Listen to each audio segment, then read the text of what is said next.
Just a little longer, guys. Look at me. Oh, Michelle, how are you? Good to see you. So good to see you. You really are a night owl, huh? Yes, bud. Hi, baby boy. You just emailed me? I'm doing very well. I'm doing great. Thank you for asking. Good to see you, Antoinette. What a name. David's Corner of Success. My heart is here. That's amazing. And yeah, Michelle, you're more than welcome to come on. And even if you don't feel like chatting too much, you can just hang, and you can comment here and there if you feel like it. You're always welcome. It was a great conversation. I don't know if you had a chance to watch through my video. How are you, my heart? But yeah, very open to a conversation with you. Yesterday we also had a fun one. I'm glad to see you, because usually I don't stream that late, or at least I'm trying not to. It's only when I really don't have a choice. But I'm glad because I get to meet you these hours, so it's great.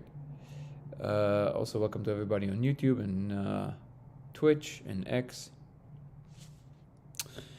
Let's see. I've been so busy with work on a new clinical study. I did want to say I watched the video you sent. Oh, cool. Thank you so much. Wait, did you watch it or you couldn't watch it because you were busy? It's totally cool if you were. Also, what is the clinical study? Can you talk about it? Is that a big secret?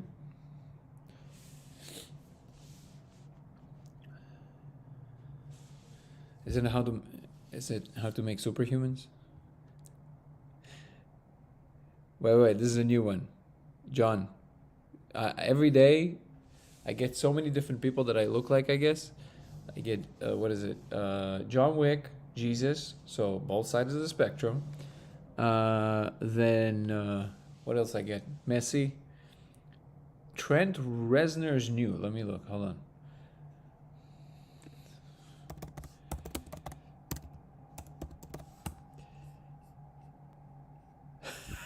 I can kind of see it. It's hilarious. I'm just morphing into this like very, like unified look.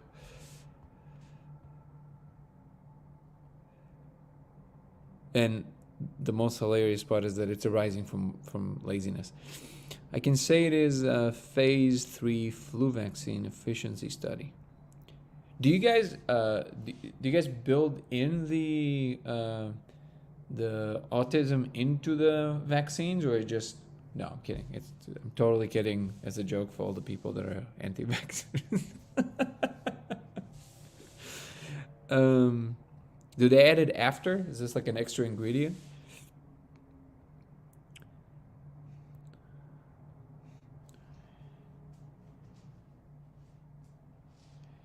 That is so wild, these studies.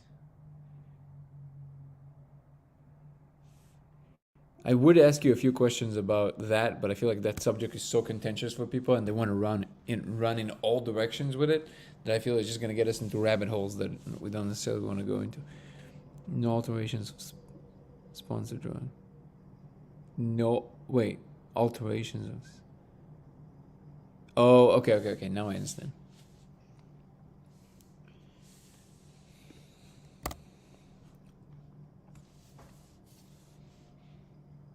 Can't disclose the sponsor. Is it Nike? This vaccine brought to you by Nike. That would be amazing. Just like completely off left field. Sup, Galu? Nike sponsors vaccines. They're very, they give you a boost, literally. Chev says news. Good. Okay. What does that mean? Oh, fake news. Got it. It was too. It's very sophisticated. Good talk. All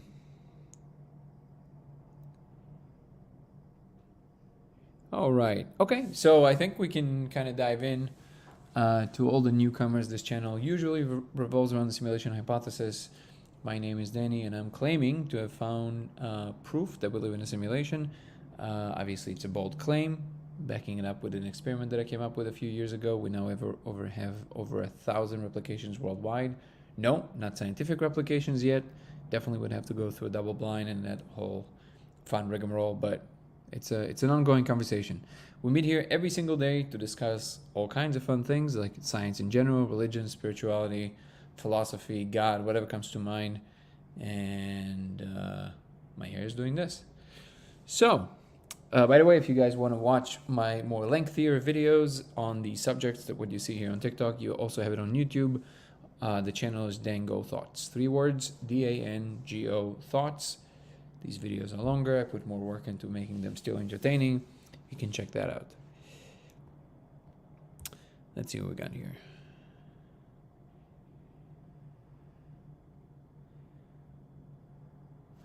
I just wanted to come on and wish you a good stream. I need to sleep for work tomorrow. Have fun. Thank you so much, Michelle. It was an absolute pleasure to see you. You made my evening. Have a good night and get some rest. Michelle, they were here a few nights ago. They are a researcher working with, am I understanding correctly, with the FDA, with a lot of basically approval of different procedures and substances. And they came on to, originally, I think, to voice some concerns about some of my claims and also maybe poke some logical holes in them. And we hit it off. It was a really fun conversation. I took a lot of very important information from that interaction. And yeah, so I always welcome these conversations. That's amazing. Hey, Chev, don't be boring. If you want to be funny, at least be funny. If you're boring for no reason and you're just clogging the chat, I will kick you off. Not because it just makes it not nice. You want to interact? By all means. You want to be funny? I'm all down with that. Even if your humor is edgy, but you're not funny. This is just boring. All right. You're out. I don't understand why people waste their time like this. The code is real. Yes, I know. Glass wall shrink, solar opposites. Interesting.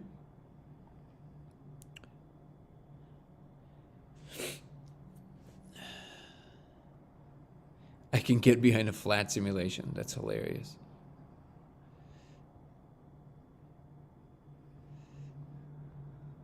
The simulation is flat. The simulation gives you autism. How's that? It's a flat simulation and gives you autism. Mr. Smith is in the house. Timothy Luan. That's a cool name.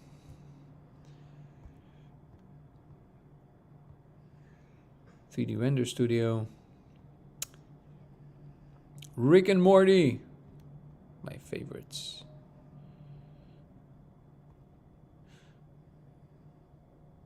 What kind of sim?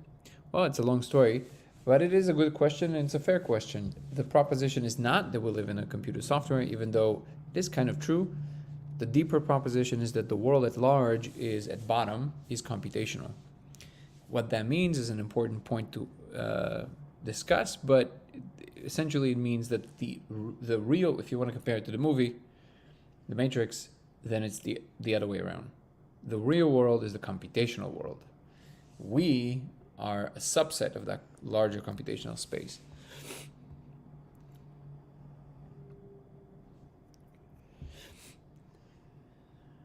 Welcome, welcome, welcome, welcome, everybody.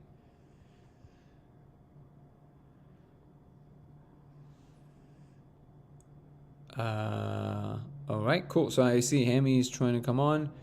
Everybody are welcome to come and chat. Just do me a favor, put a subject in the comments so I know what we're about to talk about. Otherwise, sometimes we go in circles and it doesn't really match the chat. I'm totally down to chat. Just let me know what you want to talk about and I'll pull you up. We need to go past the code and understand its purpose. Yes, but I think one step at a time.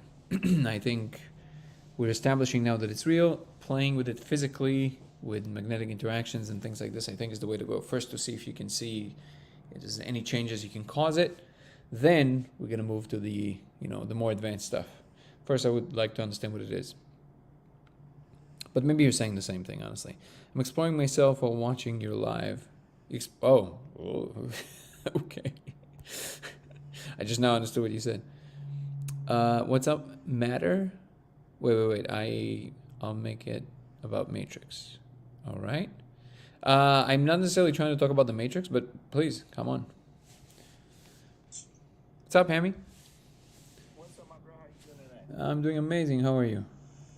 Doing solid, bro. So I wanted to come on and spit a freestyle for y'all real quick, but Yeah, first, yeah. I kind of wanted to bring in the whole coding matrix simulation theory. All right. You know what? One thing that I don't know how much I'm not a huge fan of him, but just a couple of ideas that he has, Elon Musk, with the simulation theory. Have you heard about that? It's not his ideas, but yes, it's Nick Bostrom's ideas. Right, for sure.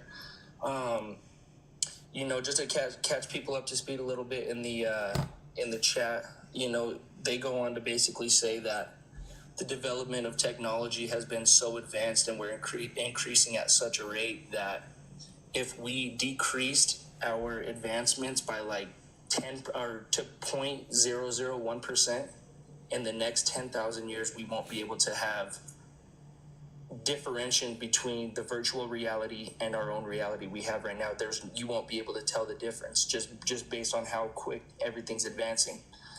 Just a small adage there. I think it's within 3 years that's going to be the case. Right, yeah, Yeah. and it's getting faster because that's if we slow it down to the rate of. But I'm sorry I keep cutting you off, but I do think this is an important part, and then continue, please. The rate actually makes no difference whatsoever. Okay. Yeah, because No. because even if it's happened in the argument isn't that how fast it's going to happen. The argument is that it will happen 100% certainty. So even if it happens in 1,000 years, 100 years, it will happen. So Right. and then the question is, what are the chances that from all of the existence we're the first ones, which is Right. slim to none. That's really the argument. Yeah. Right. And then you start getting into, different. I don't know, like to sound like some Rick and Morty type deal, but different dimensions, literally. Why not? Why and- not, man? This Rick and Morty are awesome. Yeah, different Milky Ways, different galaxies. Just almost like Horton Hears a Who type deal. But no, man. Yeah, there's another thing I kind of wanted to say, and then if you wouldn't mind, I'd like to spit a little quick freestyle. But Yeah, man. So I live in Colorado. I had a substitute teacher one time. He taught astrology at CU Boulder. Okay. He's a huge, theologist. But he broke this down to us one time. So you take the fastest athlete in the world, and you put a turtle right beside him, and you give the turtle a 10-second head start, and they're only going to race to 10 yards. Right. Mathematically, the turtle will win every single time. Granted, in our reality, we know that, the athlete, after the 10-second head start, he's going to get to the 10 yards. Mathematically, that will never add up because the turtle will beat him every time.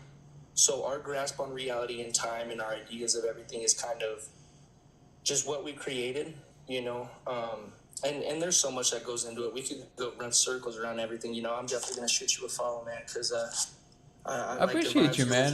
listening. First of all, you have a great vibe. I feel it through the screen, bro. It's awesome. You Definitely. you make things better. So always welcome here. Just a quick thing before you do your freestyle. It's always very important, and I'm a huge fan of these ideas. By the way, this example is basically it's originally being told with Achilles and a rabbit and no, a rabbit and a turtle, or Achilles and a turtle, but it doesn't really matter. It's the fact that if you have something fast and you have something slow, that if the slow thing starts first, the way that it goes is that you basically you say, okay, well, every time the slow thing, even if it goes half the speed, every time it goes a quarter inch, the fast thing is every time the fast thing is trying to make half an inch forward, the slow thing makes quarter inch forward, and so on, and it will always kind of incrementally. But we know that with real speed it goes there. So the truth is that it's easily reconcilable the second you take the most basic calculus class, because it's a limit, right? When you take Right. something to the limit, then you're playing with the infinite version of that particular thing, so you go beyond it, because that's what taking a limit means. Even in mathematical framework, you already solved it.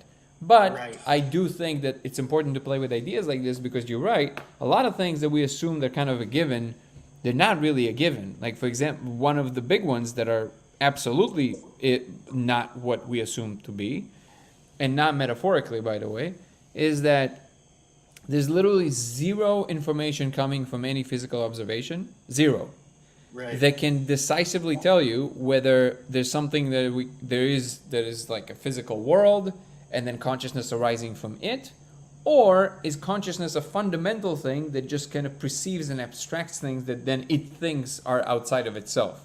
There's Right. literally zero information coming from any observation, no matter how accurate, because it's a framing issue, not a calculation issue. So it's like how you Right. framed it And- originally is how you're going to see it, basically. Yeah. Right, and you know that goes back to the thing where I can't remember exactly what experiment it was, but just the particles being observed, specifically just being looked at and observed, react differently to when there's something that's The not observer physical. effect, yes.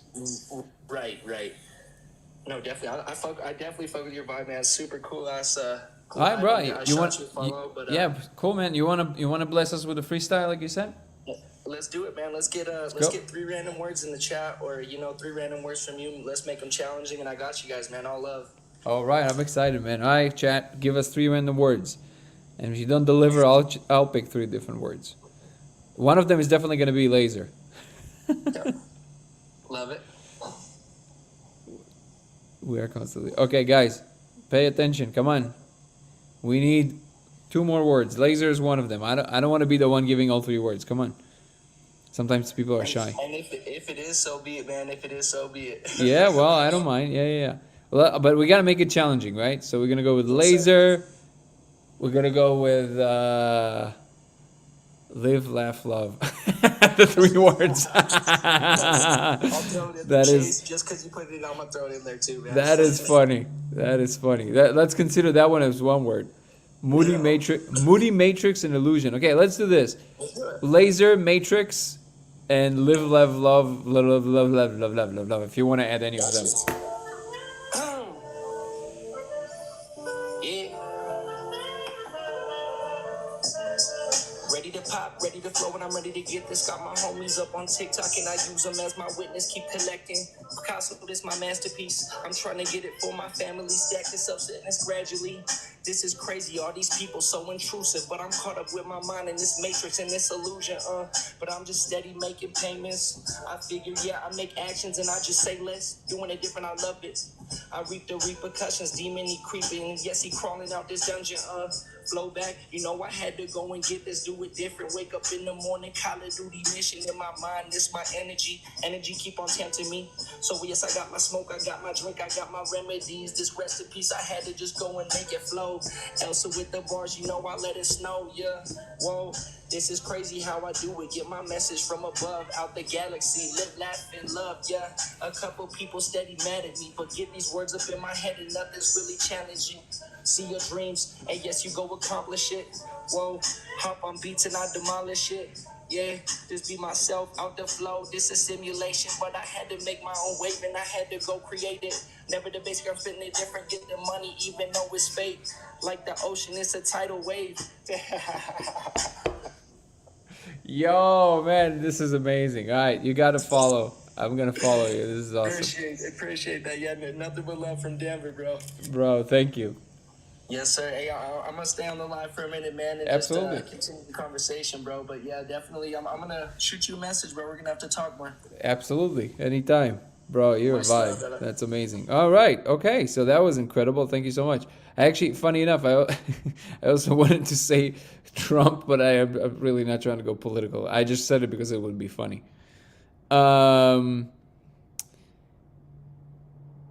You can't send a pic. Yeah, you can't send pictures here. TikTok is really limited like that. I don't know why. Well, actually, maybe I do know why. Because people on TikTok are sometimes insane. But email me. I can even look at it now. So you're seeing the digits? That's amazing. Also, First Cause on YouTube. What's up? Shout out. Also to X and Twitch. He or she said, I think it's a he, right? I got a laser now. All I need is some 3 letters, but not the 3 letters that we thought about. That would be awesome to know if that works, by the way, First Cause. I can't say it because of TikTok. But if you can tell me that works, that would be amazing. I used to do it all the time. I don't do it so much anymore. It's like it's a commitment, man. It's like 12 hours. Woo!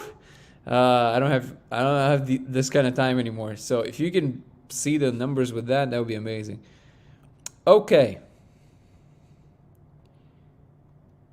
That was great. I appreciate Hammy. You're awesome. He definitely have followed you. You guys should follow him. And go back to. I never know how to pronounce your handle, man. Masul Bzizi? Sorry, I'm actually also dyslexic, so this is not helping. So you seeing the code. You saw the code doing the way that I'm proposing or without anything? Seeing the characters. Did you email me? Am I supposed to check the email? Sulpizi. Sulpizi. What does that mean? It's very difficult to say. Sounds like a dirty word in Russian. Okay, let me see.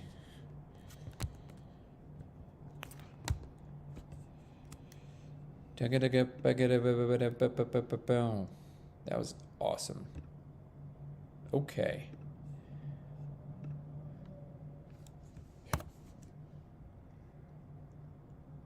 Okay, I'm just gonna call you Mark. I hope that's okay. It's easier for me.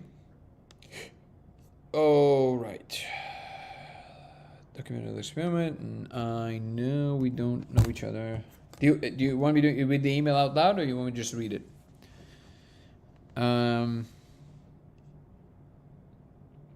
Perfect. What? Do you want me to read it out loud, or I don't want to read it unless you're okay with it.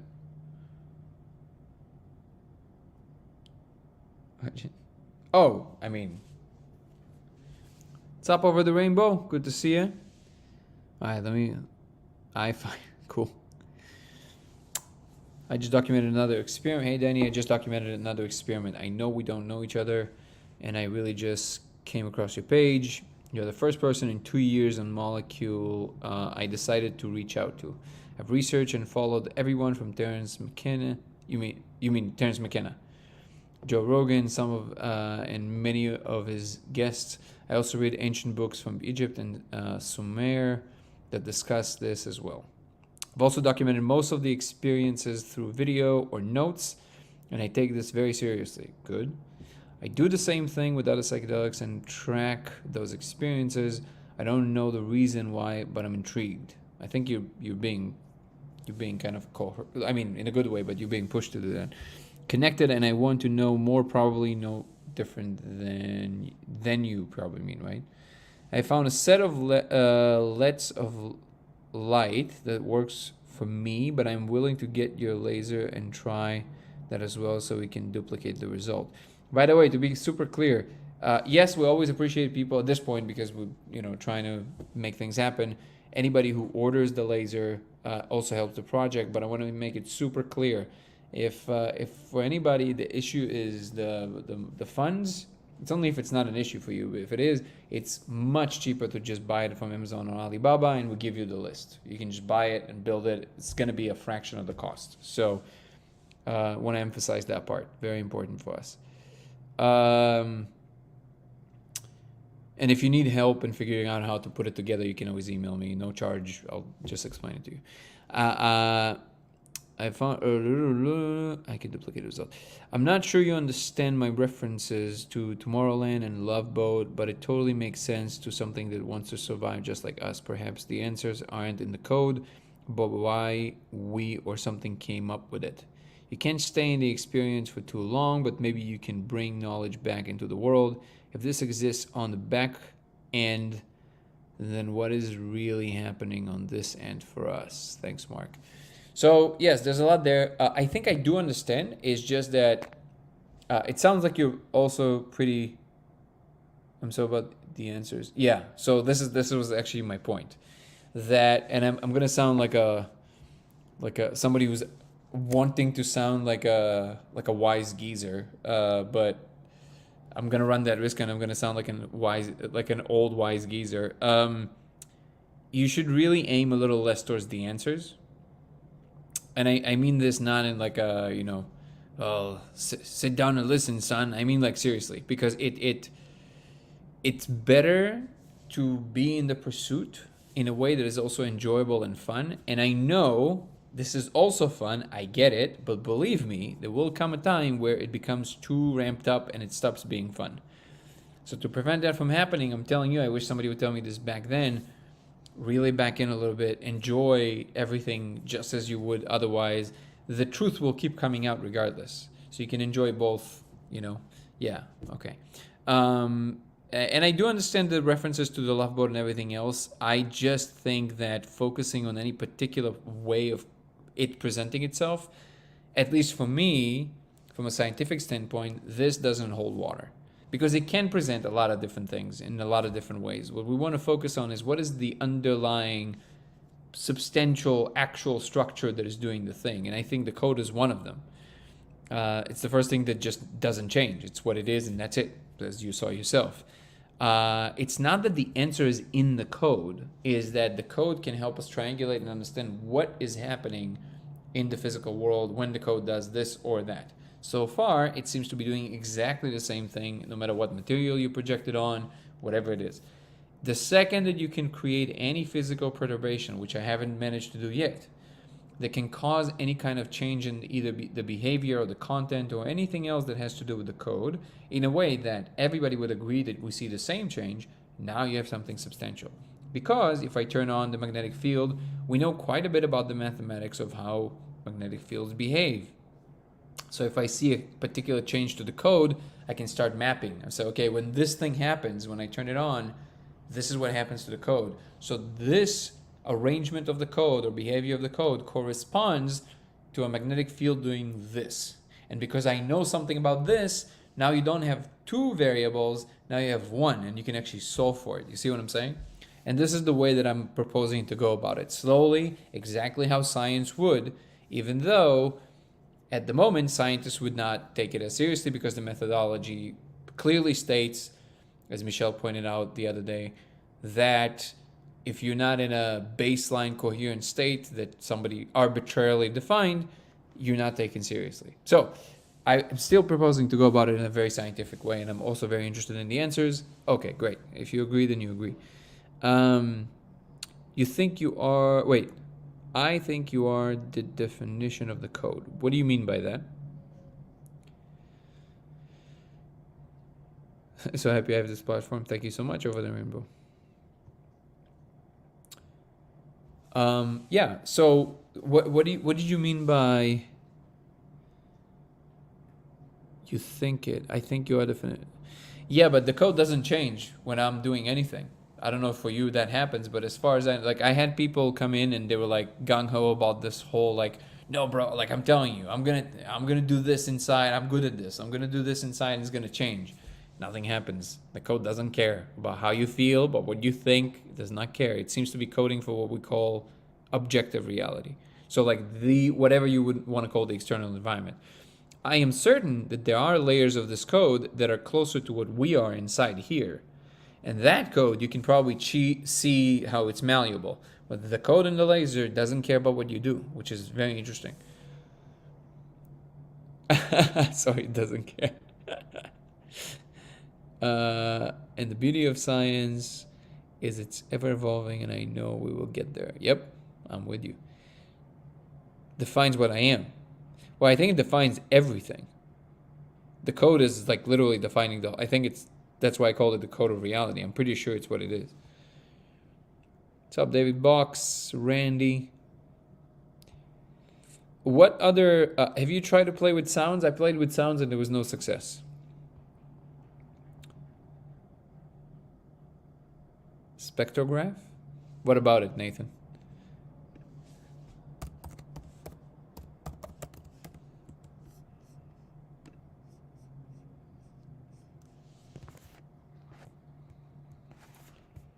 What about a spectrograph?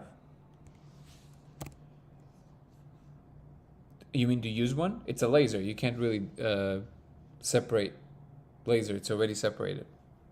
Or you mean something else to do with it?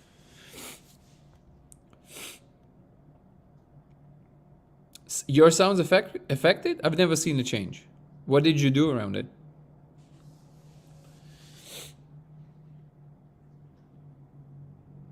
I did. Yeah, I never saw a change. I could hear the space, If you play headphones, if you play 42 hertz, 100 hertz, I'm pretty sure you can play most just pure frequencies. Well, they're not exactly pure because you wouldn't hear them, but like just Google, like just YouTube 42 hertz or something, and put it in headphones, and you can hear the space through it, which is very interesting. But I've never seen a change to the code through sound. The code doesn't change, but after that, yeah. Cymatics is definitely showing something, I know. I'm not sure how to connect it yet, though. It's not that straightforward.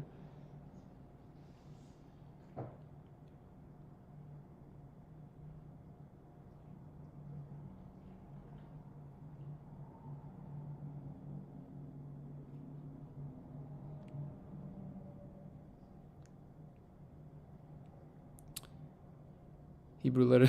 Nathan, you with your Hebrew letter. I love you, man. No, seriously, it's just hilarious. It's Taurus and Hebrew letters. Hebrew letters sounds when put through spectrograph make the letter shapes themselves. Wondering if could be related in some way to the code, since you said it looks like kind of, but more like Japanese again. It's kind of like, but more like Japanese. And by the way, I do welcome all your comments. I'm pretty sure that in the end you're going to be right. There's going to be something that actually you were absolutely right. I'm almost certain of that. But at the moment, it's just funny to me because that's all you mentioned. Hebrew letters and Thorites. But again, when we'll figure it out, I have a strong intuition that you're right. There's going to be something with it. If not on paper, in emotion and physical feeling.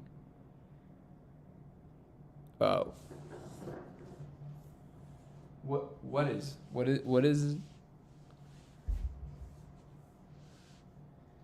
DV? How are you, WokenX? 08. Usually we talk about the simulation hypothesis. I'm claiming to have found actual proof within the simulation. And then we meet here every day and we discuss the experiment, the discovery, implications, and also science in general, religion, spirituality, philosophy, and whatnot. So that's usually the channel. Welcome. And somebody is telling me about the observation that I've proposed right now, that they're seeing the code in the laser. What? So wait. So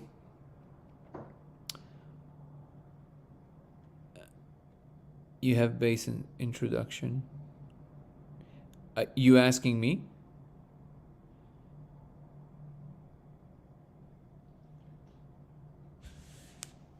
Base introduction. It's too short. Do you mind jumping on YouTube so you can make longer comments? Because this like one sentence is very difficult. It's Dango thoughts. DANGO thoughts. Grounding, static electricity, salt, H20 magnetics. What about it, Chase? The code is behind the imagery. Sodium chloride. What about it?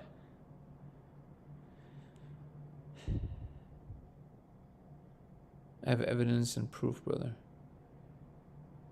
Yeah, that's what I'm saying. You also have evidence and proof? That's amazing. Tell us about it.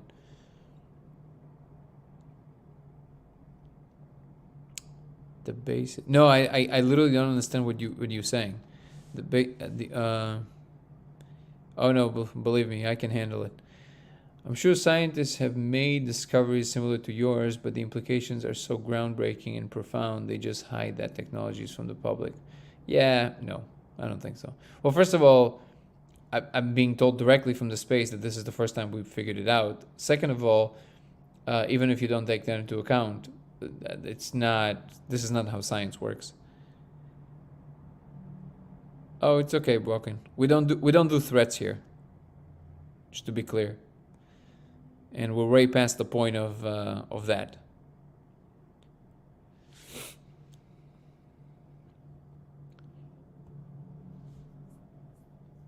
What I discovered a few years ago is that if you project a diffracted laser on a surface and you ingest a particular molecule that I cannot name, you will see code running in surfaces, just like in the Matrix.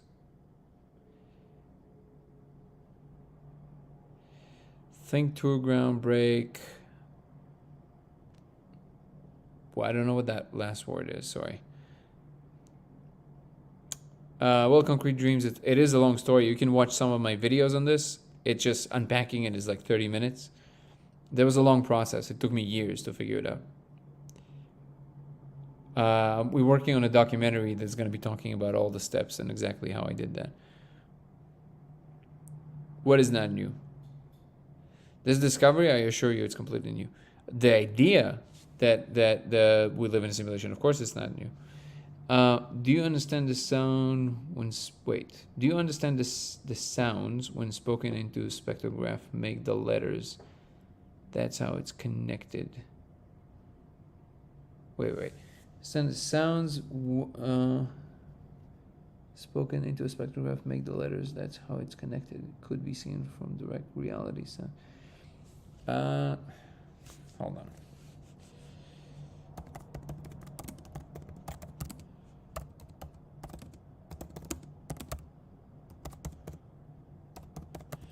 It sounds a bit far-fetched. Do you have anything you can send me?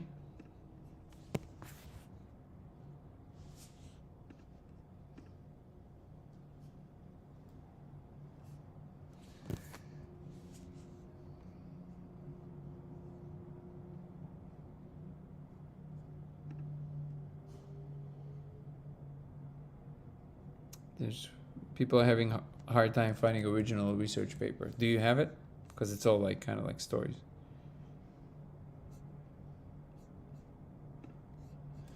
Let's see.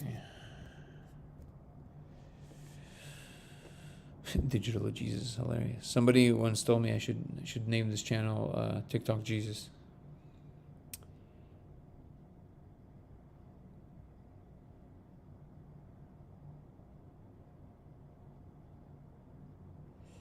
All I'm saying, brother, is go to USA to know the truth. Because if you're here, you won't find the truth. I lived in a lot of places in the world, brother. So I'm familiar with a lot of different cultural perceptions.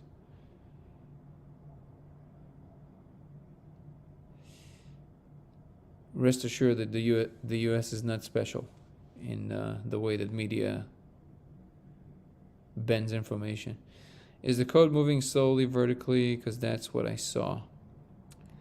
No, it moves in 3 different axes and definitely not slow. It's moving very fast. I think what you saw is a slow, like it's moving so fast that what you saw is only kind of like when something goes really fast and it looks like you only see the few frames of that. I think that's what you're saying.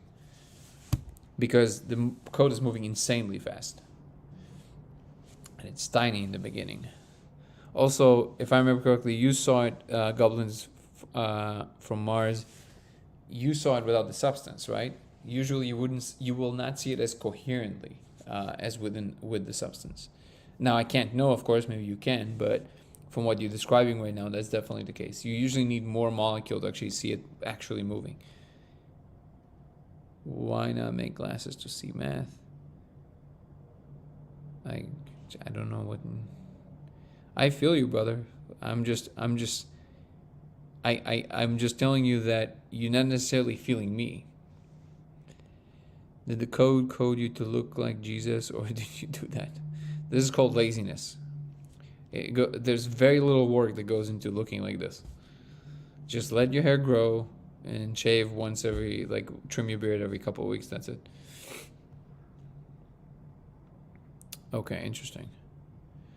I was told when I was going to my last trip, you are sentient, over and over.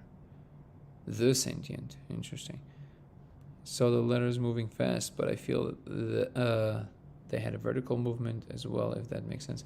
Yeah, so they move in like these buckyballs and then these giant columns, and also they switch in one spot, so they go like that. Yep, columns, exactly.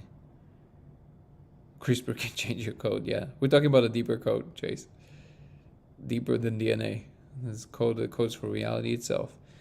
You look badass. I bet you get a lot of girls. Well, I'm engaged, but I'm very happy. It's sentient, and I saw this code. It's like I recognize it. Are you going to the Antarctica anytime soon? It's a bit cold. Okay, let's see what we got on YouTube.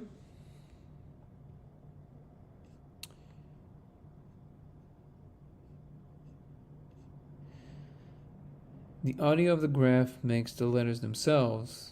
I can send in an email and timestamp for where the video. Yeah, that would be wonderful. Thank you. I want to watch that. That would be great. Why not start where, Chase? DNA?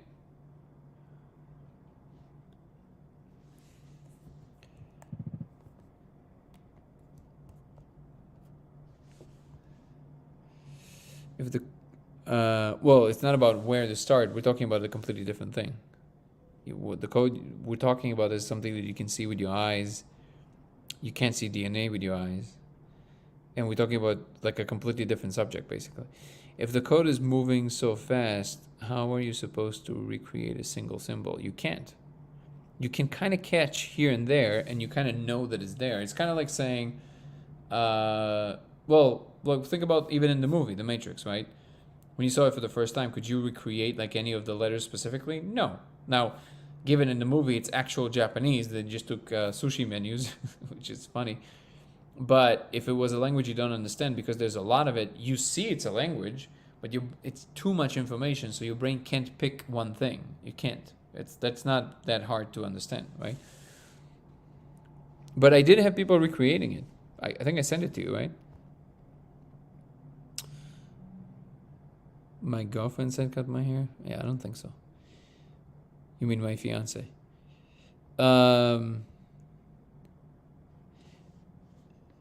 Yeah, Nathan, if you can email me this, that would be amazing. Let's see.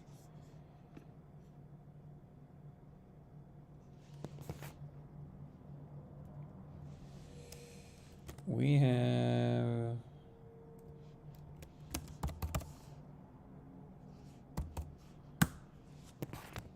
Thank you for the likes. I don't know if creepy is the right word. It's just kind of strange. I mean, actually, honestly, it's not even strange. I do think that, like I said, I do think that creative people, they pick up on these things because they're out there. Why is there not showing me any updates? Oh, that is why.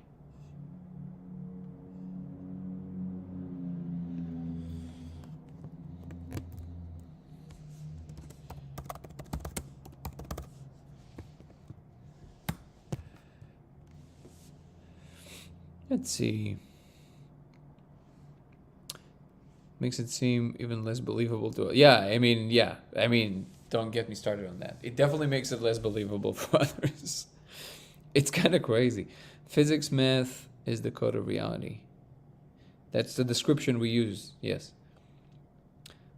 Do you understand what the experiment is? Do you understand what the discovery is, Chase? Pick up energy. Nice.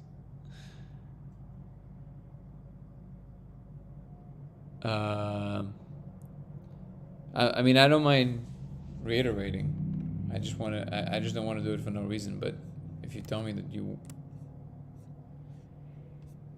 did you email me, Nathan? I would love that.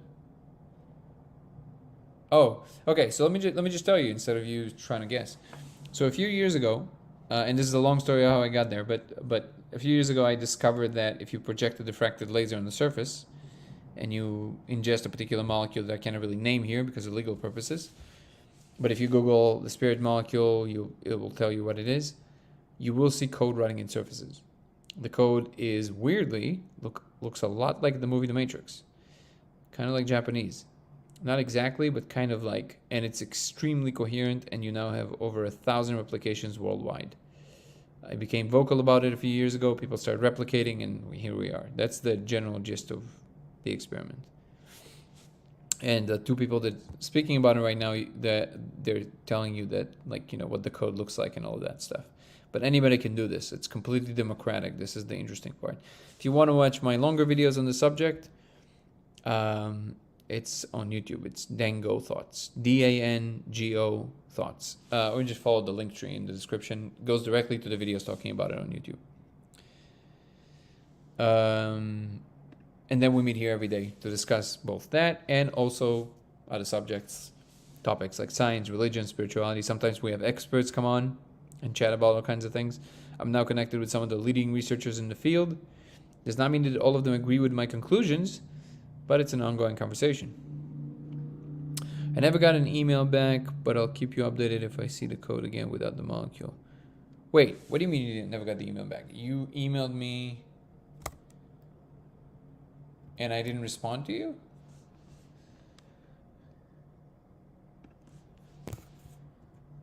What is your name in the email? Because I get a lot of emails every day.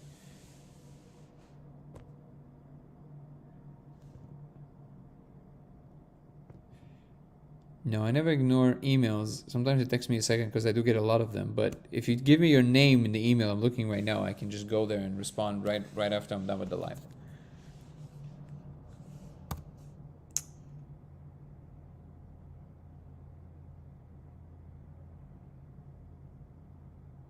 You're way ahead of where of it should. Where off if should? What does that mean? Wait, are you kidding? Boris? Are you Russian too? Did you ever hear the tragedy of Darth Plagueis the Wise? No. Has anyone created a matrix? If they did, could their world and ours coexist? The short answer is yes, and the short answer is yes. But it's not that they created the matrix, the whole world is computational. And then civilizations that understand that, they learn how to manipulate these to create new slivers of reality, and ours is one of those created ones. Oh, from Georgia, cool. Yeah, I'm actually lived in Georgia when I was a baby, for a year in Tbilisi. I'm in LA too. So I don't see a Boris here, brother. Did you send it to lasersimulationx@gmail.com?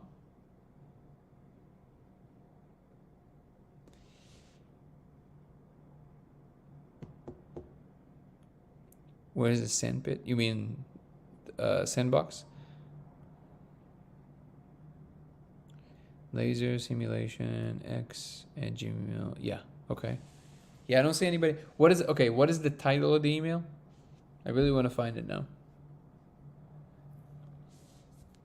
Yeah, test bed. I think this might be one actually. How are you, Michelle? Michelle, beach lover.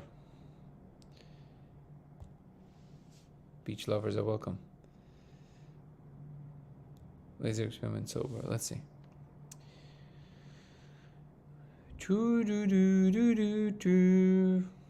What was this jingle? Whoever wrote it was really good because it just made me do that. Ah, goblins. There you go. I see your email. Okay, start it. No problem. Oh, I see on the bottom. Okay, you got it, man. I'll definitely respond when I'm done. Thanks. Wake up, you are dreaming. I like this hoodie. It's very comfortable. I'm doing great, Michelle. The world we know is compilations. Well, it's the world even that we don't know. It's everything. Let's see. I know these are... Nathan, did you email me already? Because I'm very fascinated by what you're saying.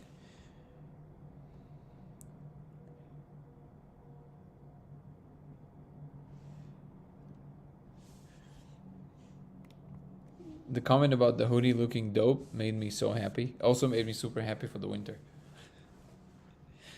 ETA for the documentary? No, unfortunately. We are... So it's a matter of funding. Just in the sense... We're working on it either way. We're going to deliver it, for sure. It's just that because as long as we don't have serious funding, we can only do it when we have time. Because otherwise, we have to still provide and stuff like that. Both me and Aaron. Aaron has kids. So when we have time, we work on it. We're about to launch officially. I know I keep saying it, but we're preparing some stuff. So we're gonna officially launch the crowdfunding campaign. So if anybody wants to pitch, only people who can obviously do it. We'll release a bunch of trailers and stuff, and maybe we'll be able to make it faster that way. But for now, we're working on it. That's all I can say. We will deliver it for sure. It's just a matter of time. And if we get all of a sudden, like big funding from somewhere, then we'll be able to complete it within 3 months. Just a matter of money. Well, thank you. Let's talk about zero. Zero? Let's talk about zero. The number zero makes me question everything. You could be in a matrix and I'm in a real world, or vice versa. So Kenny, these are great questions, but the reality, the way that I see it, is actually not like in the movie. It's actually the exact opposite. So the computational world is the real world, and what they call the real world is just a subset of the larger computational space. What the real world is computational, and it allows for a lot more functionality, and not the other way around. And so in that sense, there is no base reality. The base reality is the computation. And also, simulation in this context does not mean fake. It just means computationally rendered or digital. But as long as you experience something, it doesn't matter how it came about. That's real. If you feel pain, if you feel love, if you feel anything, that's real. So all questions about are you in the real world, not in the real world, it's their own question. The question is, are you experiencing something? Yes, okay, you're in the real world. That's it.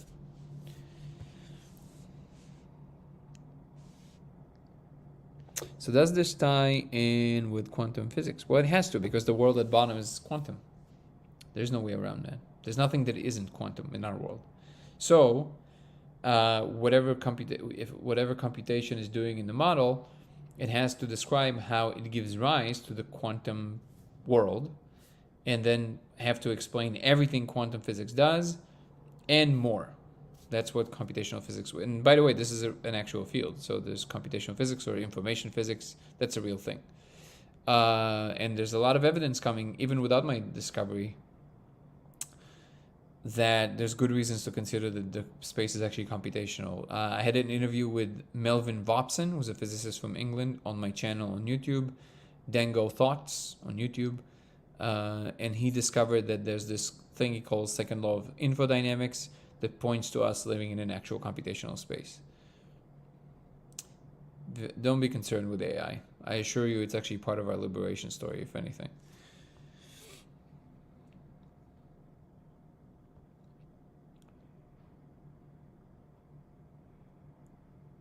It is basically the automation story.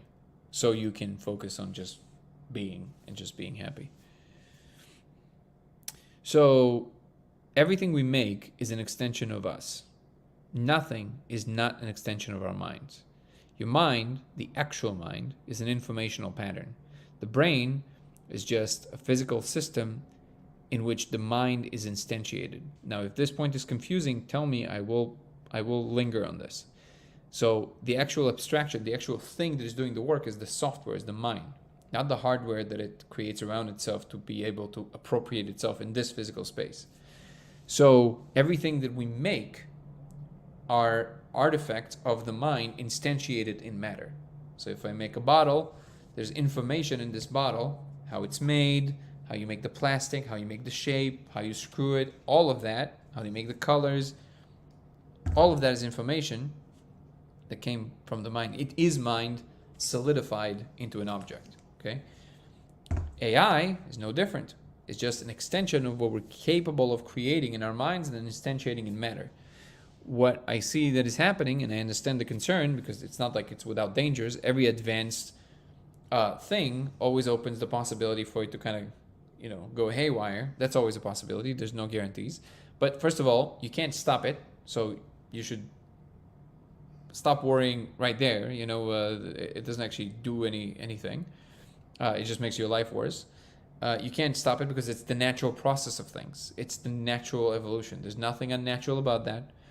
There's nothing special about being in this exact state that we are in right now. It's just another step on the evolutionary tree, and we will proceed. And the next step of information development is through these channels. And eventually, all the stuff that you now see that are external, like ChatGPT, will eventually be integrated into the system. And some people say, well, how far do you want to take it? We're not taking it. The universe is. The universe is acting through us. This is what's happening. This is a natural process of the evolution. And all the beauty that we acquired and understand and the ability to interact with beautiful things is not going anywhere. You can still create even more beauty by utilizing these tools and instantiating them even more in matter. It allows you to it opens doors that you couldn't possibly fathom before. But eventually, through Neuralink and things like this, you'll be able to imagine integrating ChatGPT into your mind and being able to think on that level. And it's not even a matter of like, okay, what do you, it's not the thought there of the people that are kind of like, the people who are like the anti, like the ones that call people who want progress transhumanists. The irony there, I've said this before, the irony there is that that's actually the epitome of hubris, and it's in fact placing us tacitly, but it does that in a special place. It's saying, look, this is wholesome. What this is what was intended. No, whatever happens in reality is what's intended, because it's what's happening, right? So this thing that is unfolding, it's a natural thing to be scared of the speed of the new stuff. It's just a natural process that the universe is going through, and we're an appropriation of that in some form. So when you're going to start merge with these like larger meaning structures, it allows for even a higher beauty, and we will integrate with it, and it will become the next step of the evolution. Or it might like kind of, you know, the process might kind of go wonky, and we weren't going to be one of those civilizations didn't survive. But even then, enjoy the process. Like it's not, it's just how it is. It's there's nothing. There's this old I don't know if you remember or how old you are, but there was this song, I guess you can call it. It was called Sunscreen. I think it was in like 2000 it came out, and it's like a guy giving you life advice. It's really good. You should YouTube it. Sunscreen, the song. And one of the lines in the song is don't worry, or if you worry, know that worrying is akin to trying to solve an algebra equation by chewing bubble gum. It does nothing. It's just enjoy.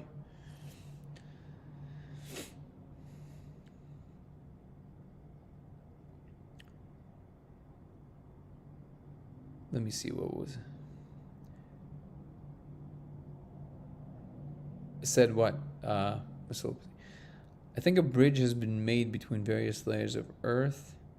I see it in the Mandela effect. Okay.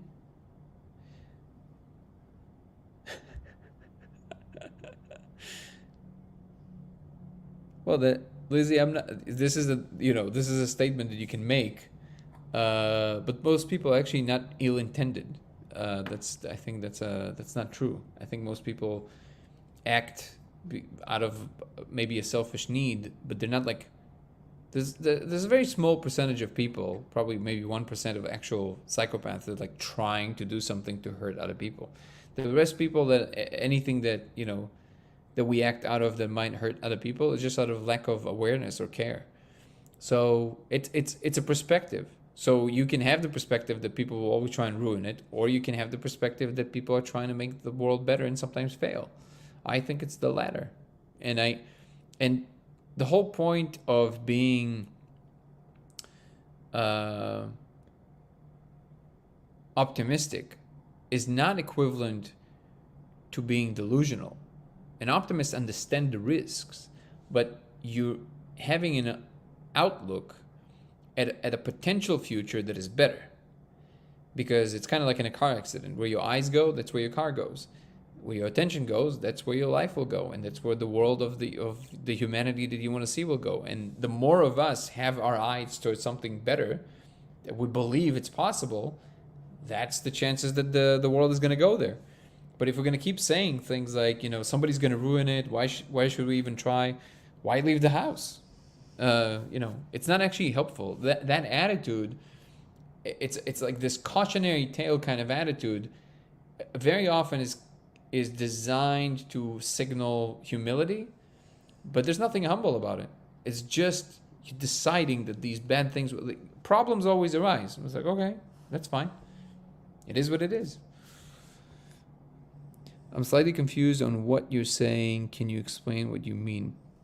I'll recapitulate in one moment. I've always looked at physical doors as portals. What's behind them is part of my head than physical. Interesting.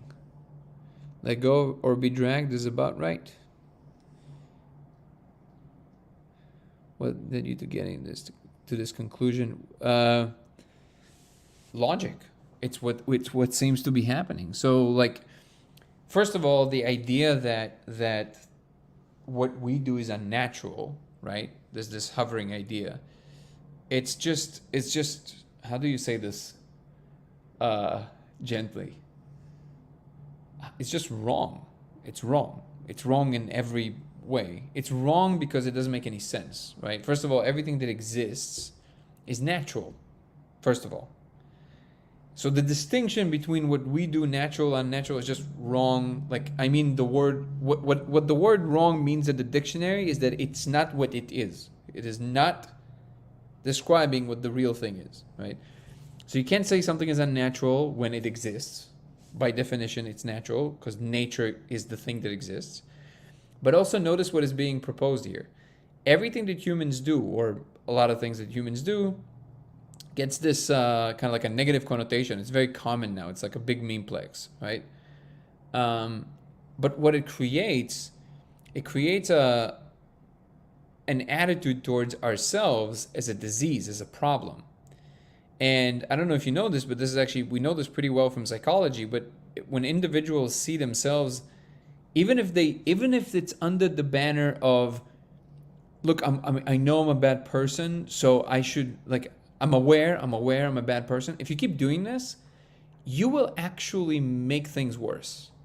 Because you need to believe you're capable of being a good person in order to be a good person. Otherwise, your brain will not allow you to do that, right? So you need to understand that even though, yes, we can yield greater amount of power than any other living thing on this planet at the moment, but it doesn't make us bad. It doesn't make us outside of nature somehow. We are nature. But yes, we also have these abilities that we only now starting to understand. One of them is to build more advanced technologies. Now you can look at this from many perspectives. You can look at it even from kind of like the Gaia mind perspective. And some people would say, well, Mama Gaia is going to punish us. Well, wait a second. Did you ever consider that maybe Earth, Mama Gaia, can actually see in time much further than we can? And maybe it actually created us so we will protect it? Because it got hit quite a few times by meteors, right? What if it created us to be able to protect it from these external dangers? Because we now can potentially protect the entire biosphere. Now, we can also behave like cancer that doesn't care, but it has to do with the boundary that you're aware of. And if you just feel that you're only up to get all the benefits and you don't care about what happens to anything else, yeah, you're going to be a problem. But I do think that we're in a much better place now. Like, we're not what we were 100 years ago. I think we're good. I don't think we're bad. I think it's just we yield a lot of power. And all of these tools, they're part of what's emerging. It's not unnatural. There's nothing weird about it. It's the only thing that was evolving from the beginning of time was information. And this is just another step of the evolution of information. The decision that somehow the evolution stopped with us is a faulty assumption. It's a continuum. It's going to keep going. If you're trying to pull the brakes right here, actually you're saying no, this is it. We've arrived. The truth is that it's coming out of fear. People just don't want to let go. I don't think so. I think I don't buy that at all. I think this meme of like humans are devolving and they're terrible and all that, that's the problem right there. Most people are good people.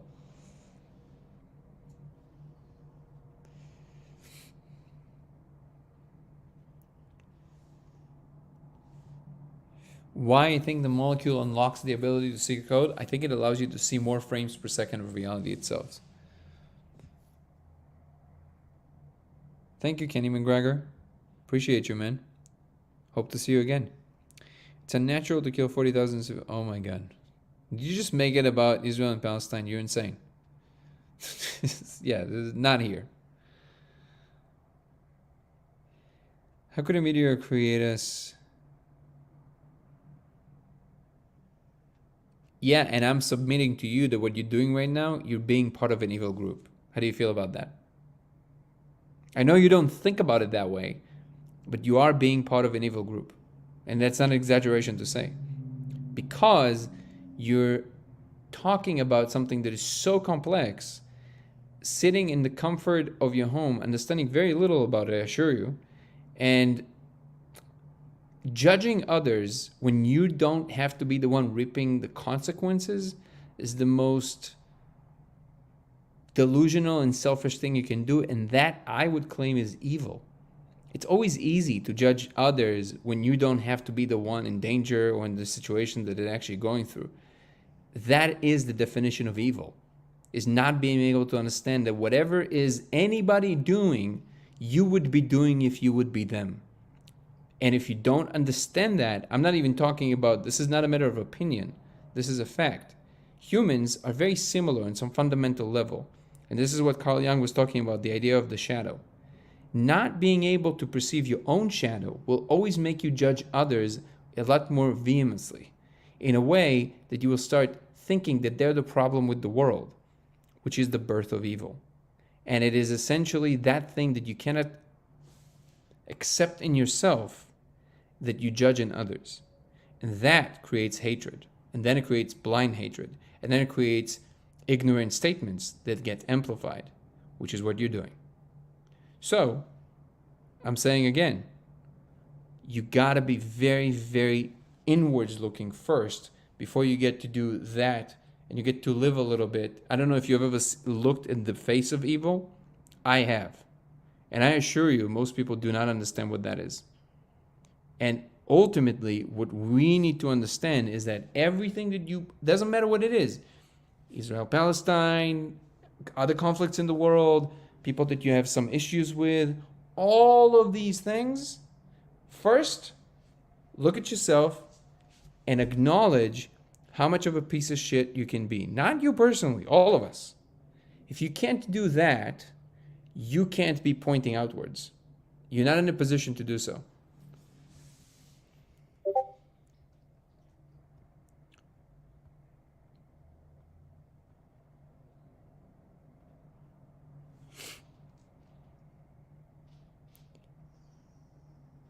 I think you were saying that the planet potentially created us and said something about a meteor. I'm just saying that all of the ideas that you can utter, no matter how they're couched in, like, we are in the cradle of the planet, like, that always kind of paints everything else as the good and the wholesome, but humans are the problem. All of these ideas that tacitly contain these seeds, they're all effectively and ironically do the opposite of what they're trying to do, because they elevate humans to a special status.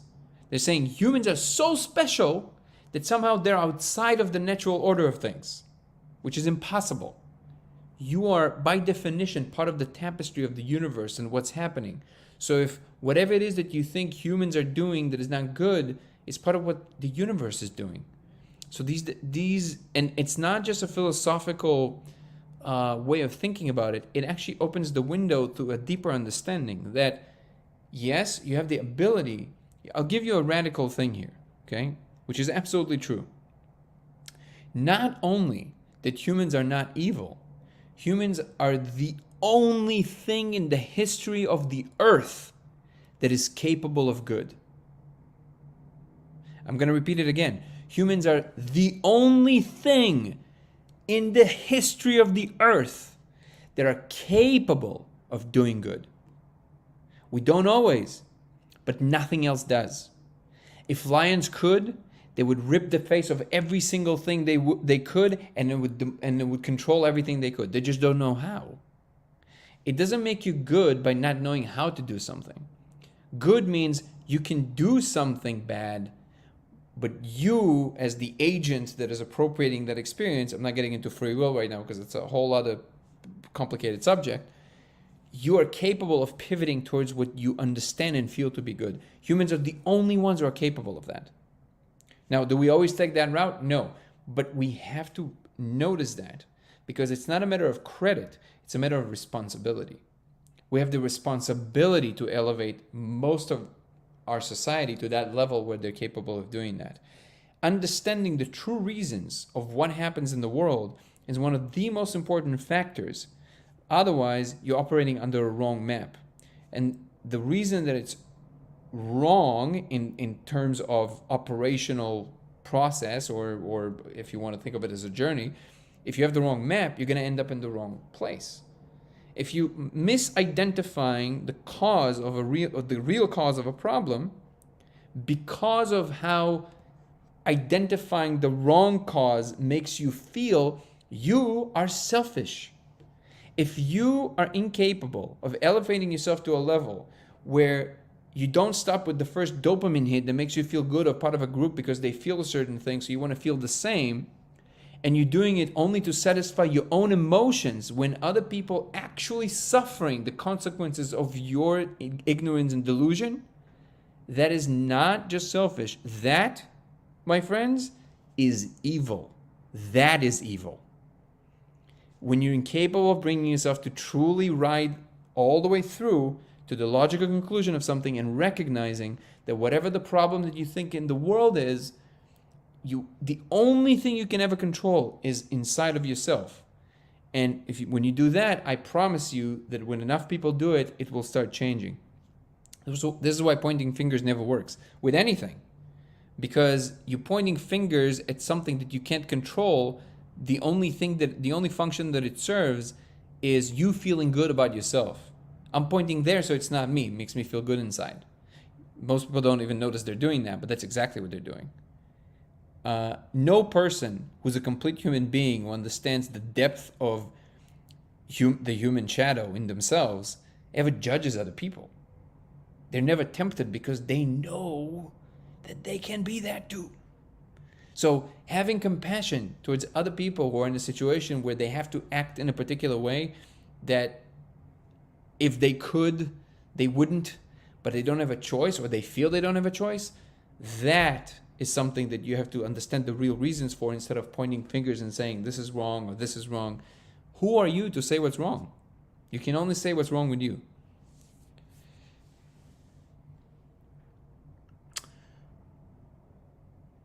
Carl Jung said we need to study the mind because all the evil in the world will come from it. Yeah, but it's a very generalized version of what he said, because the whole idea of the shadow, the way that they explain, for example, the Nazis, is that most of the, that whole thing wasn't the SS soldiers and all that stuff, right? It was regular people who believed something, and they truly, a lot of them truly believed that this evil exists in these other people, so they need to be eradicated. That's a mind virus. But the reason that it's happening, and there's like deep psychological reasons for it, it has to do with disgust, with the feeling of disgust, which is one of the most powerful emotions, by the way. I don't know if you know this, because of the way that poison works, and there's a lot of reasons for that. But the hatred there is coming from disgust. It's a very particular kind of emotion, and you can weaponize it very, very easily because it's a very powerful emotion. And if you just can attach an idea about a particular group of people, now you can only make that happen in a society that does not reflect. And reflecting always means in. You can't you can reflect on other things, but the true reflection is inwards. So if you don't reflect on all the stuff that you know for a fact is, I don't know if wrong with you is the wrong word, but like the things that you do that are kind of like, conniving, and you lie here, and like all the stuff that you're not very proud of, but it's there, and most people don't because you put a nice facade, right? If you can't look at that, it's very easy to hijack and start blaming because you're incapable of accepting the shadow inside yourself. So you're projecting it outwards, so you see it everywhere. And that's what Carl Jung was talking about. And that's how Nazis came about. It's that people could not see that it's them that they themselves that they hate. It's easier to hate outwards. But the emotion of hate and disgust is inside, and they act out of that. Have you ever seen? I don't know if how many of you here done. I can't say it because of legal reasons. Again, the substance that make you feel love. Okay, I can't say the word. Okay, if anybody here has done it, what are the chances that when you're on it, you're gonna have a hateful thought towards somebody? 0. Because you feel great in the moment. So if people feel great, there's no chance or very little chance for you to like point a finger at something and them kind of joining your cause. It's only when a society suffers that you can do that. And I don't know if you know, but right before Hitler came to power, basically the bottom fell off the economy in Germany. Basically, it's like basically bread cost like 3 trillion francs or something. It was insane, right? Money became completely like it didn't matter. Like you couldn't buy anything, right? That's a situation where it's very easy to weaponize this feeling, and because you find a scapegoat and you point to the scapegoat, and now you can weaponize the anger and the hate towards others, which is what I'm submitting to you that is happening now. And it takes a little bit of staying with it for a second to see, but the delusion is very, very robust. And by the way, this happens across the board with almost everything. This even happens with the global warming thing. It is true that most environmental scientists agree. It is true that we are causing some kind of a change in the environment. Why am I forgetting the word? It is true. However, people weaponize it. So there's two separate things. There's whatever is happening, and then what we can do about it. That's one thing. But at no point there's a separate project of weaponizing the self-hatred to perpetuate certain products and certain narratives to basically control the population. That is also happening. So the whole thing with Greta, for example, I don't know how people don't see it, but from the beginning, it's so demonic. I don't know how people don't see this, right? It's like there's just like little kid who knows nothing, right? And she just yells at you. And this is basically adults bringing a kid. So you like, if you get angry with the kid, you look bad. Look at the level of the manipulation, right? And then, she fakes all the arrests. You're like, all this stuff. It's like absurd. And they all fly in private jets. All of this is true. All the environmentalists, they fly in private jets to their meetings, lecturing the world about the carbon footprint that we're leaving. Okay, the level of absurdity is just insane. So now take all of that into account, right? All of these instances are weaponizing hatred and negative emotions that you can point at a target, and then everybody are gonna, first of all, not pay attention to what you're actually doing over here, and second of all, there's a thrust there that you can utilize to do work, either buy products or organize movements, win elections. There's a lot of things you can do with this energy, pointed in a particular direction.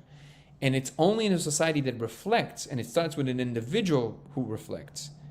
So whenever your knee-jerk reaction shouldn't be, everybody going that way, it must be true. No. It should be the opposite of that. It should be everybody are going that way.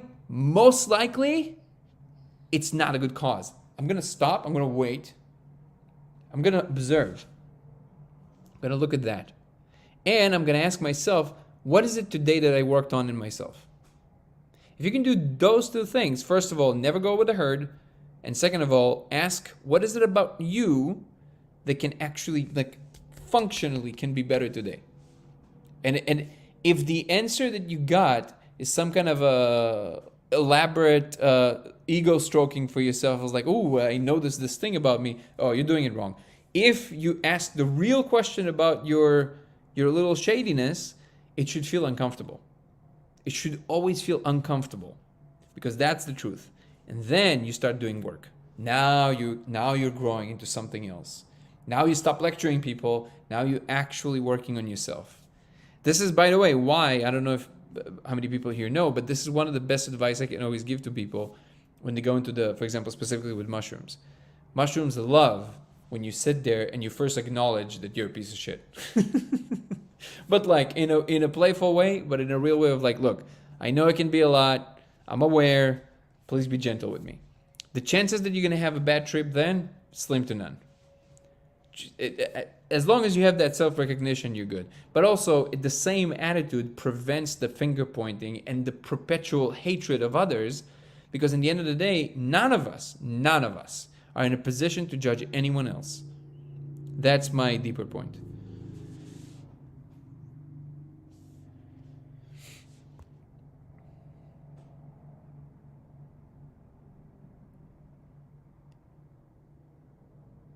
You cannot possibly be uncomfortable when you live in a society. I think mushrooms are teachers. So as long as you're helping them lubricate the process, I think it just glides. The mushrooms are truly teachers. Like, it feels like teachers, right? And I think if you're just delusional, like most bad trips, I can't say all of them, but I would bet you most of them are because of a disjointed energy between what you think it is and between what it really is. It puts a mirror. And if you resist what you see, you don't want to see it, okay, that's pain because you're resisting it.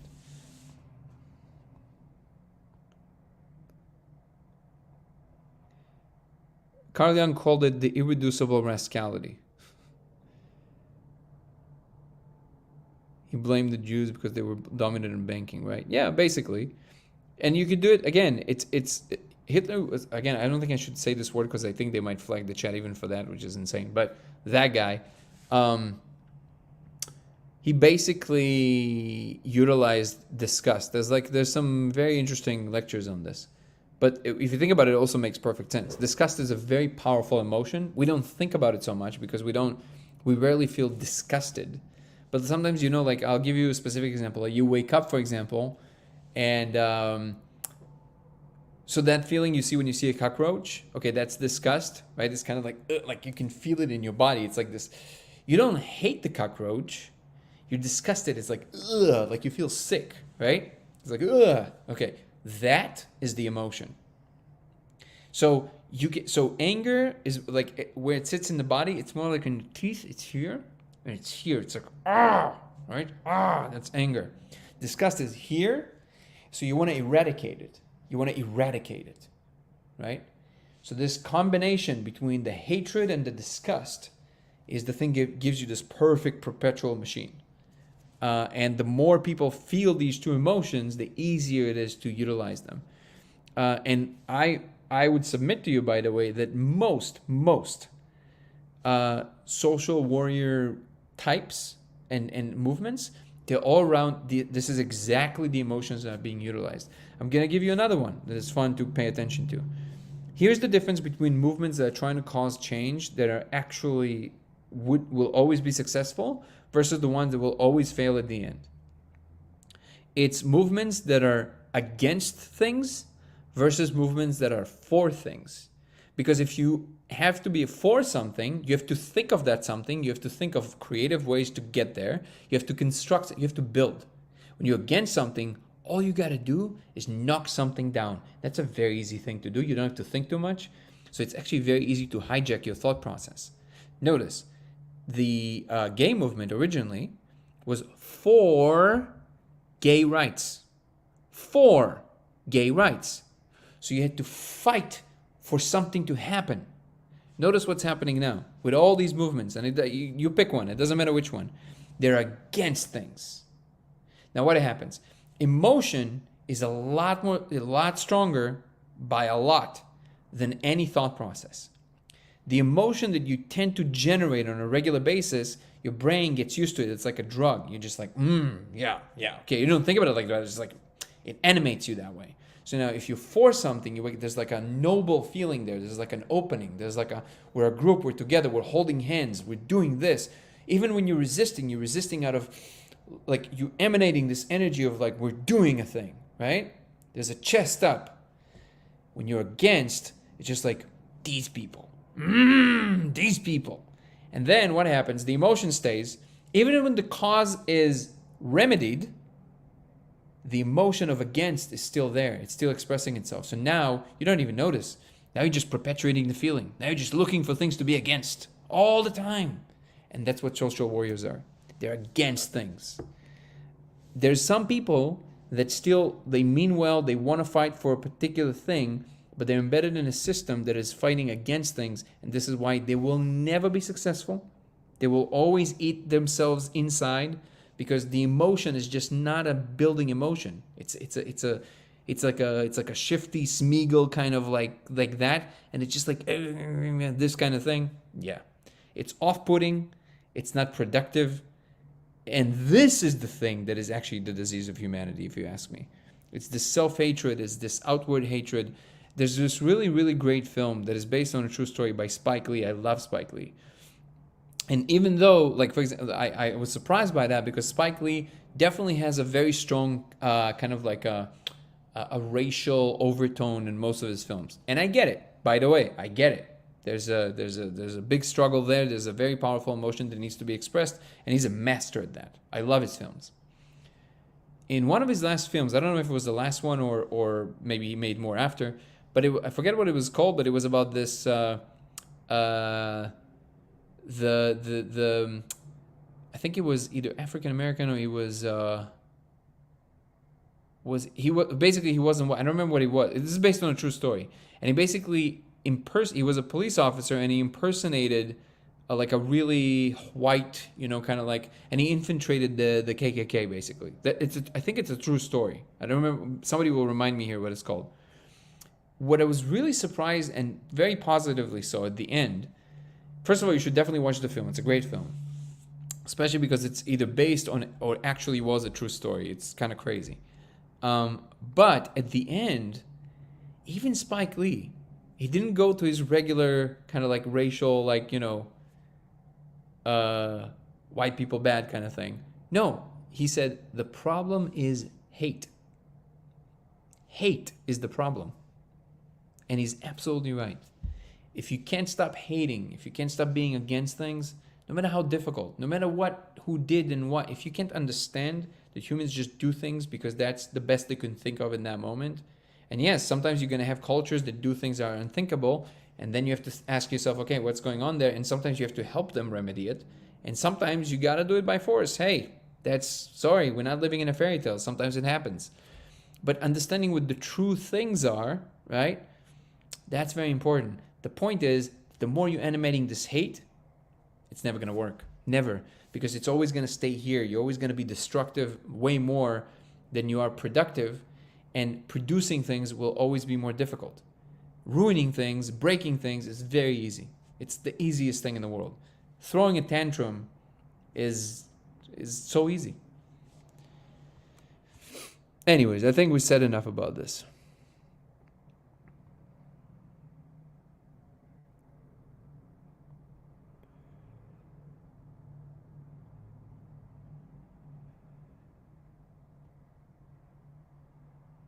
Apparently he has OCD and took many showers per day because he was disgusted often. Yeah, he was very high in disgust, and he was on amphetamines, which is not a good combination.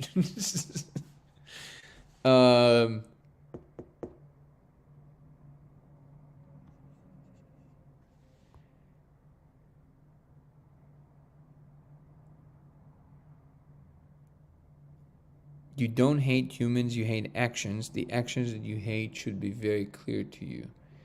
So you shouldn't hate actions either. I understand your point. That's actually a good point. I would submit to you that if you want real solutions, like in the long run, you want to aspire not to hate anything, including not the actions. You can feel the anger, that something that angers you. I can understand it, but you have to understand that in order to remedy that, you have to truly understand what the situation is. And I assure you that most people, like I'm talking about 99% of the people, do not understand these conflicts, or they do not understand war in general. It's kind of weird actually, because like very smart people, they just ignore the most obvious thing, which is like, we've done this the whole time, the whole history. Like that's what humans did, and now somehow people pretending like this is new, right? So now the point isn't this always was, so it's okay. No, that's not what I'm saying. But the point is placing somebody who's going through the same thing that people all of like throughout history went through and doing the same thing and placing it in a special place, elevating it to a special place for no good reason, that is actually a form of hatred. Because you have to have a motive to do that, and the only motive that can be there is to choose to see it that way because it's convenient, right? Which is again Carl Jung's pointing of the finger.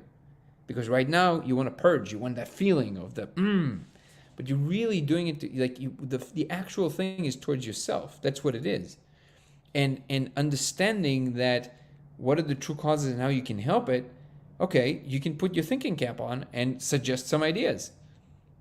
The pointing of the finger never does anything. It just literally does nothing.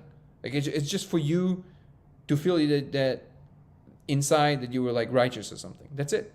So even hating the actions, understanding where the actions comes from, and by the way, you don't have to accept it, but understand where it comes from so you can understand what the real reasons, so to see if maybe you can help suggest certain things, even on a small scale, that can help move it to something else. Ultimately, of course, I don't think anybody in their right mind would not agree that we want to try and move into a world in which none of these things are thinkable, wars or anything. But I'm telling you that it doesn't matter if it's the conflict you mentioned or some other conflict. When you look at the specifics of all of these, especially people in the West, they're literally delusional about what the true situation is. Like they're sleepwalking. And having this argument on the level of the specifics will never work because it's not about the specifics. It's not even about the specific instance of this or that. It's about the emotion that is driving it throughout all of history. You're not going to remedy that until if you don't know how to change it in yourself, the words that are going to be coming out of your mouth are going to be coming out in a way that perpetuates the same energy that you're trying to resist. So yes, in that sense, whatever you resist persists.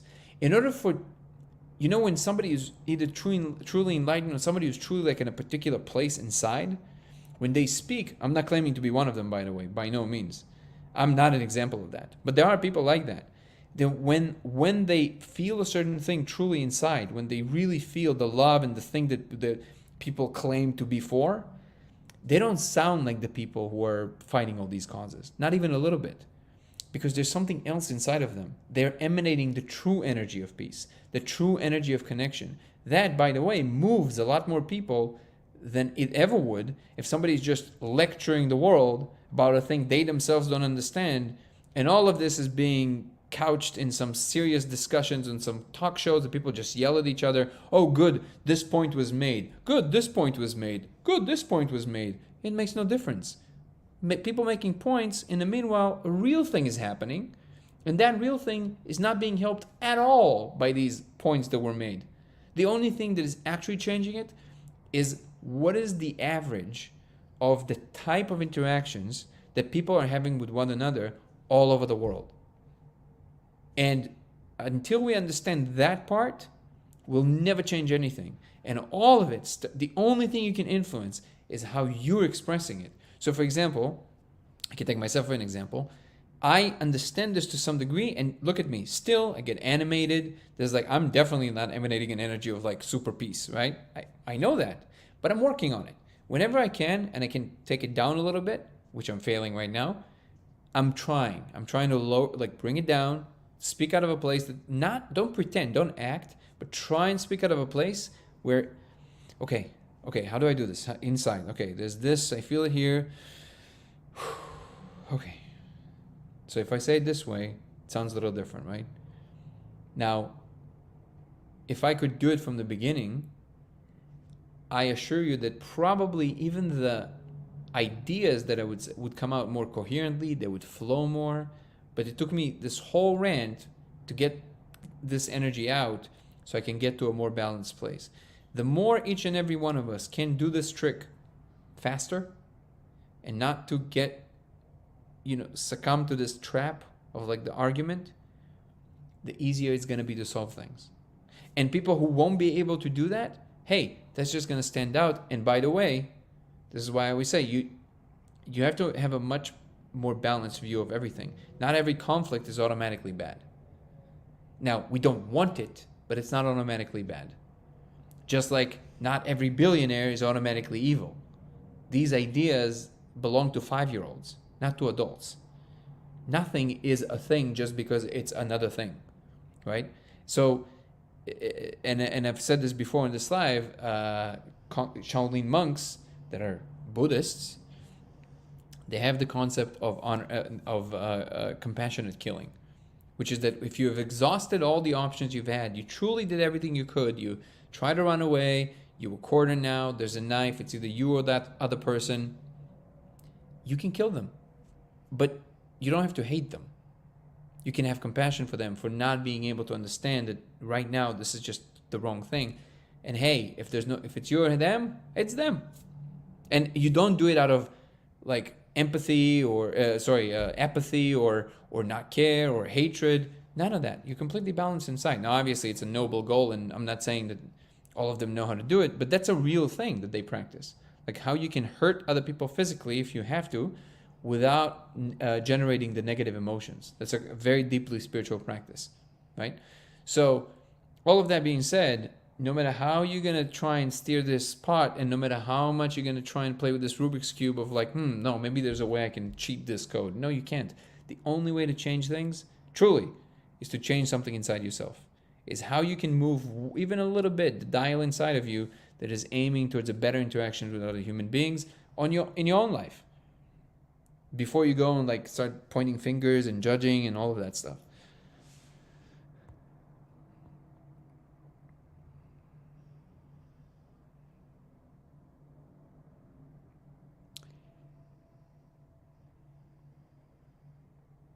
Yep, Nico, I agree with that.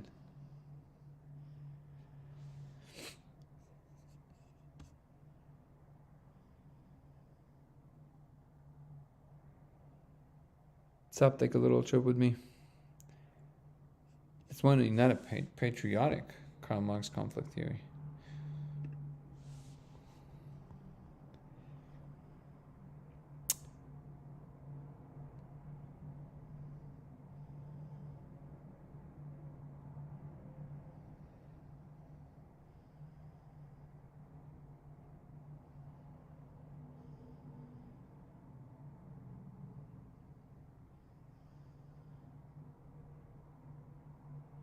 Also, to your previous comment, user whatever number that is, what you're saying is just, you're making good points, by the way.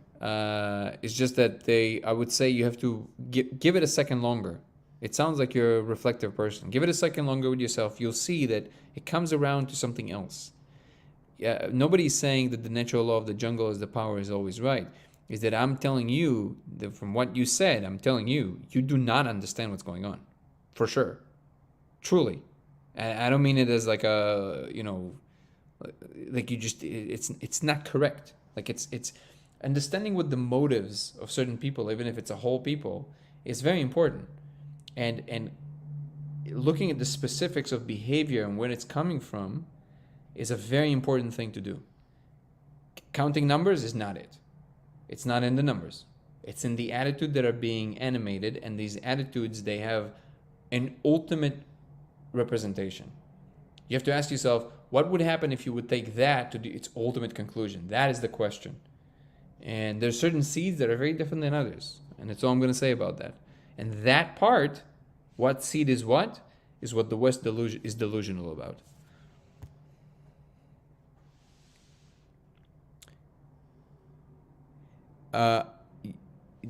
You're entitled of that opinion that I'm biased because of course I have biases, but I assure you that conflict on that level, I understand it.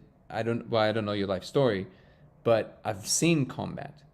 I understand what it is, and I understand where it comes from, and I understand the operation to go into it, and I understand the chain of command, and I understand how these things operate on a level that when I see people on social media talking about it, they don't have the first clue about how these things unfold and really where it's coming from. But again, like I said, it's having the discussion about the specifics of any particular conflict is never helpful because there's too many things. Like it's like trying to solve some kind of a, I don't even know. Let me think of a good example.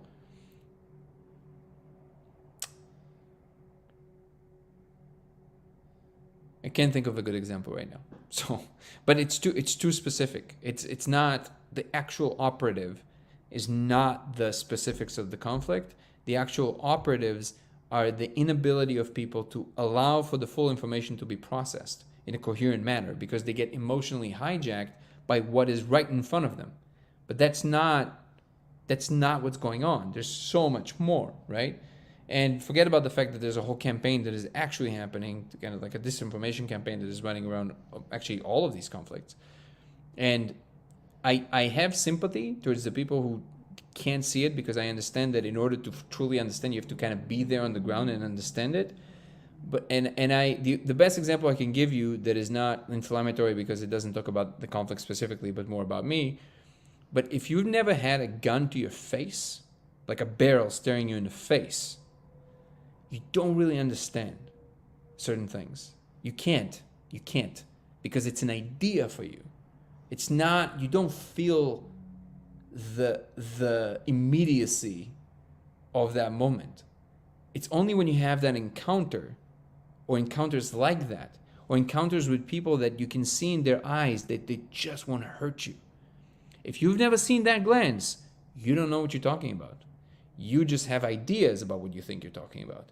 But these actual real world examples of looking evil in the eyes, and that's a real thing, I assure you, and knowing what it's capable of if it would be allowed to unfold, is something, that level of understanding that is in the gut is not something that if somebody truly feels it, they would never be so willy-nilly with these generalizations and judgments. These things are very complex, and you have to have certain life's experiences to understand them.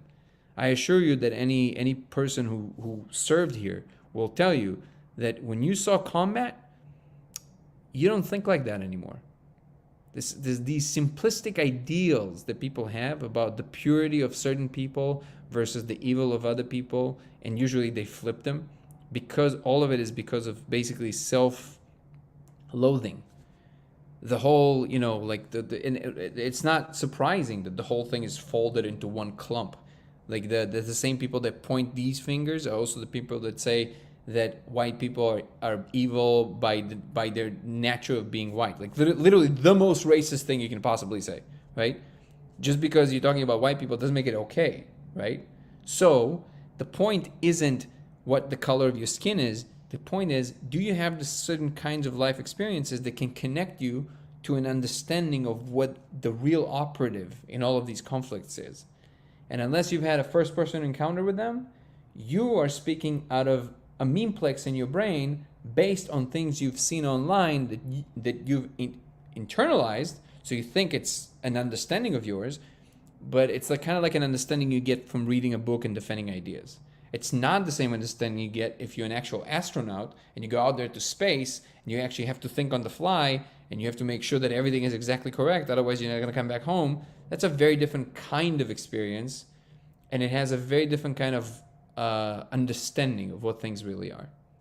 Anyways, that's, we obviously, we're not going to resolve it here, but that's the best I can say about the subject. I will say that you raised some pretty good points. I would just say that hopefully you will let these things run through. It doesn't mean you have to land where I land. I'm just saying allow things to simmer inside of you a little bit longer, so the conclusions that you're going to reach through who you are going to be deeper and more profound. And I assure you that usually these conclusions, the ones that float free from what society says, the ones that are more universal, they sound nothing like what you've heard anybody else say, because most of them are unspeakable. They're just internal understandings that we get as whatever this infinite channel that we have to the connection with the universe at large. Anyways, we got a little, a little deep and profound and serious here, but hopefully this was still entertaining to some degree. And I always express all of these things with love and understanding, and I mean that. So everybody are welcome to raise their, disagreements, and I think that we should always strive to kind of aim towards more universal conclusions that connect us as humans versus creeds or races or any other divisions that we think about. Because the more you think in division, even if you think that the division there is to correct some form of, ill doing that happened, you can't. You just, tennis players, because they use one arm a lot, they don't work out the other hand a lot more. They do special exercises that balance. You have to have balance. Correcting like one side, it never works because you never know exactly what it is. Let the universe correct. Just think deeper than separation and arbitrary lines that humans draw. Think human. We're all humans. Period. Anyways, on that note, peace and love to everybody, and I'll see you tomorrow. Ciao. Oh, check out my YouTube channel, Dango Thoughts, right? DANGO Thoughts. YouTube, if you can also like the live, that really helps. X and Twitch, same. Peace and love, everybody. Hopefully to see you tomorrow.